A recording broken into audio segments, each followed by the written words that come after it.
They're desperately, they need it, right? They need to respect the possible outcome. I mean, you mentioned the wombo combo that could definitely take place. Not to mention just the CC potential from the Moskov alone is already detrimental to these team fights from going into the hands of ONIC. So they respect it out. 3 Purifies on the board. And here we are, ladies and gentlemen, into the Land of Dawn for the redemption arc of ONIC. Can they rewrite leg number 1 on a positive note, end it on a positive note? While both of these teams, it'll be their last tango and their last dance as well. Annabelle on the Lancelot versus Kyrie on the Fredrin. Let's see who comes out on top. Especially with Mathilda in the mix, it's going to be, in theory, a lot more annoying for Annabelle to really find an easy time in the jungle. As Keyboy, once again, already being an absolute menace. With 3 Purifies though, they're trying to neutralize the engage potential, and especially with the Mathilda, once again, being a big factor here, that means that both all these members from ONIC are maneuverable with the Guiding Wind, but also having the extra bit of survivability and safety with the Purify as well. So it all comes down to how they roam about, and I think Kyrie, knowing that he's in a favorable jungle matchup when it comes to the early game, will be trying to be a lot more aggressive. So look at the emblems here by GamesMax. Tenacities for Suns and CW. They know they're going to be taking a lot of tension from the side of EVOS later on. For Brands though, with the Master Assassin, he's trying to get as much value, as much aggression as possible in that gold lane to try and shut down CW, possibly making him a non-factor. Wow. Is this an active Barat? This is just full movement speed for Fluffy. I guess he wants to get to places fast. They want to just use this mobility to try to go up against ONIC. I think trying to match that mobility from the Mathilda, but this lane, Brand's doing a good job now. ONIC will need to send over Keyboy. Earlier on, we saw that the Yve plus Keyboy actually cleared slower. Or was that just the first wave? Or is that what we're going to be expecting in the next few minutes of this early game? Well, the Valentina actually has very good wave clear, so with a bit of assistance, she'll do pretty fine against the Yve, because the Yve takes a bit longer. But the thing is, with Sans being on the Yve, he's going to be able to actually poke and be a lot more aggressive towards the hero instead of towards the lane. Now with level 4 already secured for ONIC, for everyone but Keyboy, they're going to make a play for it. Bloodpay in the front now with a sacrificial play, trying to bait out a lot of these resources as Kyrie goes in and gets the Appraiser's Wrath down. That's the turtle taken away, but the Death is welcome onto Ludpi will mean that Ludpi will be claimed as first blood by the White Tigers. A 1-for-1 trade, a kill for that neutral objective take. And it looks like he will be guided to safety there. And this is it, Annabelle on his debut pick. He was actually a level ahead earlier on, but I guess he got caught in and was unable to retrieve the turtle. What happened there? This is the zoning coming in from ONIC. The fact that they were there first, they were the ones who were pushing the tempo, and they were the ones who were pressuring Annabelle to ensure that he has to think twice before just moving up forward. Again, that's the reason why the fighter junglers are always so good. But for now, he's still keeping up in farm, actually farming more faster than Kyrie, which is a good sign, right? That's where he can actually get a bit of an advantage, and most likely in the mid game use that mechanical skill to really try and be a deciding factor. Hey, it's a battle. It's an English versus Indo battle, man. Okay. Interesting. We're all for ONIC. Apparently the Indo desk are all for EVOS. So let's see. Fun. This is fun fun. times. Some competition, not just in the game from the players, but also the casters. And then I heard that, actually we'll talk about that later. Oh. But right now, ONIC already focusing on the next thing, picking up the tempo from the neutral objective take. They want to put some pressure here onto Brands in the bottom lane, but they don't want to commit over it. They can't really go for big, massive dives. I thought they were going to be playing a lot more to shut down the jungler instead of the gold lane, but it seems that they're trying to do both. They have pressure in the lanes, but when it comes to the jungle, Annabelle still is doing a great job. Relatively undeterred against a Mathilda and Fredrin. CW takes a bit of heat. Just a bit. Will be able to sustain back up with the regen. Gets the corrosion scythe as well, but it is later, a bit later than Brands. Both have the Purify, but this up-and-coming fight, what's it going to look like? We also are looking to whether or not the Spear of Distraction will be used as Fluffy takes a bunch of aggression. They know that the front line needs to be zoned away. Whoa, that's so much damage on Fluffy. That's the main front line. Spear of Destruction connecting on the Sands.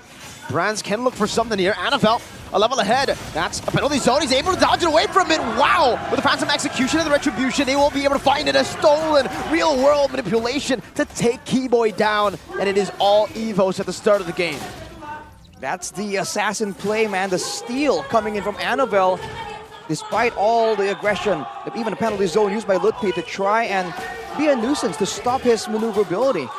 Now with EVOS gaining momentum, approaching a 2K goal lead, they are the ones attempting to make a play onto CW. Uh-oh. Blazing Duet gonna be used up here. CW still has the Purify, and you will be able to clear this out, stopping a siege from happening. Taking a look at the audience prediction though, 62% in favor of ONIC. But it looks like EVO so far are holding control of the game, still with a little bit of that gold lead, 1K and counting. And it's just not the same effect that we see again, right? With Sans on a hero like this, we haven't seen the value of it. He has performed well in the Yves before, but it's just not the same kind of surprise factor. It's a bit more readable, especially for EVOS. Now with the Ice Queen's Wand though, that's a lot of catch potential, chase potential that ONIC can use, but in order to do that, they have to try and set up first. Look at the War Axe fully stacked up. Annabelle might actually be going for this. Still fully stacked up earlier. Keyboy with the Circling Eagle up top. Lutpi in the bottom lane might be dove on, but he is able to pounce just out of there. Spear of Misery to disengage and help Dreams out. Sans poking him down though. Brands will have to respect this, but Clawkun steals that RWM once again. Why did Sans go for Rupture and then Tenacity? How does that help his gameplay?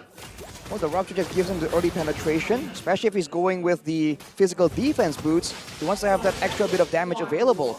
And the Tenacity just makes sure that Annabelle can just dive in, Clawkun can just go in and one-shot him if he uses his spells in the right moment. With the turtle coming up though, with the real manipulation in the hands of Clawkun, ONIC are the ones making the first move here. Understrike is Annabelle's second item there. ONIC will be able to control this. Annabelle deciding to go and look for... Oh my god! What?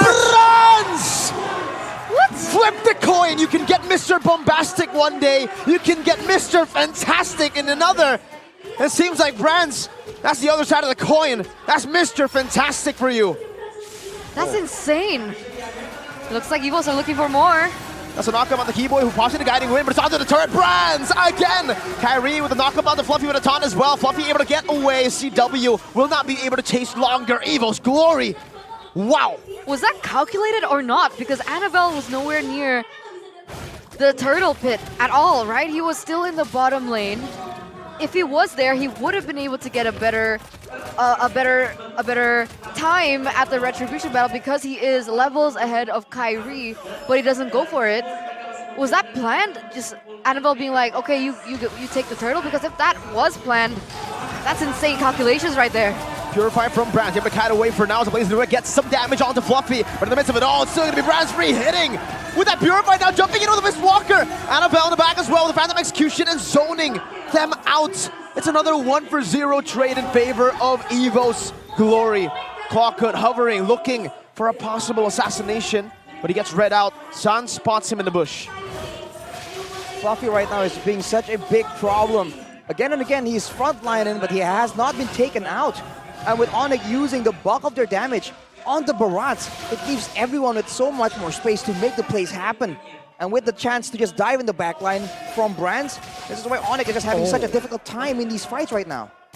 And it's so interesting, looking at the game factor by Gopay, right? This season, Lancelot has a 0% win rate and has only been used by Van and Kyrie. So even Kyrie himself was not able to make this Lancelot work.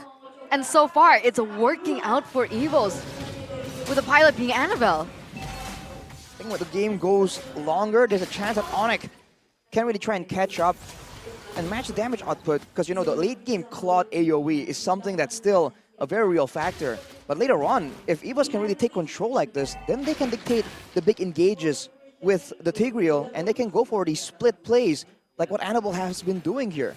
It's almost like he understands that against a fighter, it's going to be a dangerous, difficult time to try and go for these objectives. So he's going for the macro play. But Fluffy already uses Daytona's Welcome. That's a 9th minute BOD from Annabelle. Brother Man's farming so fast. 9th minute, the third item. Well, he is 2 levels ahead, right? So with the fact that he's been pushing out these side lanes, he's been able to grasp a little bit more in terms of that gold, but that will put Fluffy a little bit behind, would it not? Or is he okay too? Same level as Lutpi, so it does seem like he's okay. Lutpi is just slightly ahead. So NFL 15, 10 minutes, 15. 10-minute level 15 jungler means that ONIC most likely can't go for these contests. They have to try and go for fights, if anything, as CW secures the golden staff.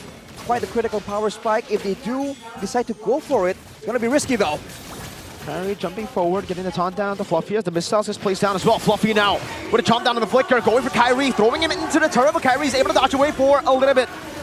Thorn Rose and the real world manipulation from Sans to stop EVOS Glory from going for this team fight. ONIC playing it well now, trying to just kite EVOS. But now the problem is Brands has reached that power spike, right? DHS already secured in for him, and that's going to be big. That's a 3-item power spike. The same can't be said for the side of ONIC. One of their big advantages here is the poke damage that Sans can output, but he's still standing on 1 built item. Finally now, the glowing one is available as well. It's going to stop the members of EVOS from using the regeneration, and it's going to do wonders in trying to secure more damage onto the tanky members like Dreams and Fluffy. But he has to keep careful because he is definitely one of the targets that EVOS are having their sights on. The Sky Kings are being put to their ultimate test here. Oh, there you go. Annabelle's up top, and Lutpi decides to jump in. Brand still free, hitting in the back right now. The Blaze in the back is popped in by CW. Pops in the Purify as well! Dreams finds an explosion! Brands goes wild in the back, now an upple! Looking for the triple. CW cannot withstand that damage! 8-0, the White Tigers! They pounce, they bite, and they claw their way to an 11th minute, 8,000 gold lead. Their teeth are sharp. Their claws are sharper. What is this clean gameplay that we're seeing from EVOS Glory? This is again against the Sky Kings, ladies and gentlemen. A triple kill for Brands. 4 members taken out, and now they have all the time in the world to make their next play. They've got the siege coming in from Moscow. They've got the wave clear as well. The Lord is marching in the bottom side. Brands picks up a Malefic Roar now. This couldn't get any worse. This is a 10k gold gap between EVOS and ONIC, and it's not reversed. And it's a Moscow with the Purify as well, so even if ONIC have a win condition of just bursting him down, that's a lot easier said than done with the protection, with the counter-engage potential that Dreams again and again has shown on this Tigreal. Now with the Lord coming in, EVOS, they make their move. Good clear with the RWM, that's a little bit of an advantage for ONIC in the base, but look at how EVOS are able to just utilize the other side of the map. Annabelle making quick work of that turret. First Lord, and they get a base turret. Big win for EVOS Glory, and they are actually knocking on this base once more. The splash already faded out from these turrets. Another death to this welcome, Fluffy. Oh my goodness, Brands almost just tore Lutpi's HP bar down. Kyro to 2-man taunt right now. The Blaze gets placed down onto Clock and CW. Look at stun there. Oh! Almost taken down. Luckily has the Purify to jump back to his battle mirror image. ONIC barely holding on. Last minute. He knows the calculations. CW also goes for the Malefic Roar that Annabelle secured earlier on before that siege in the bottom lane. But this is it. Annabelle full damage, right? That's his build. Yep. His finishes just earlier, after taking away the top side base turret, that's where Annabelle officially hit his full item power spike. That's a great sign for EVOS, but that also means that from now, any extra gold advantage will start to matter less and less. ONIC are defending great. You're trying to go into the late game, but the fact that Fluffy is just able to randomly use the Daytona's Welcome and not get punished for it just shows that for EVOS, having that wall of an AXP laner, he's just doing a lot better than Lutpi here that has to do multiple jobs at once. But look at Dreams. Already with Purify as a penalty zone to stop Dreams from looking for the engage. Dreams buys the immortality. Keyboy backs up Dreams! Again with the implosion. Annabelle! Into the back, assassinate Suns! What in the world? 2 members down. CW is still up. He should be able to clear it unless Fluffy. Again, the zoning, the Detona's welcome, the flicker as well. Onto the bottom lane from the top side now. Kyrie, the man we know for his assassins, will be torn down. Annabelle on the Lance. EVOS Glory on the hunt. What a performance, a debut pick for the Lancelot, for Annabelle. And he just shows off.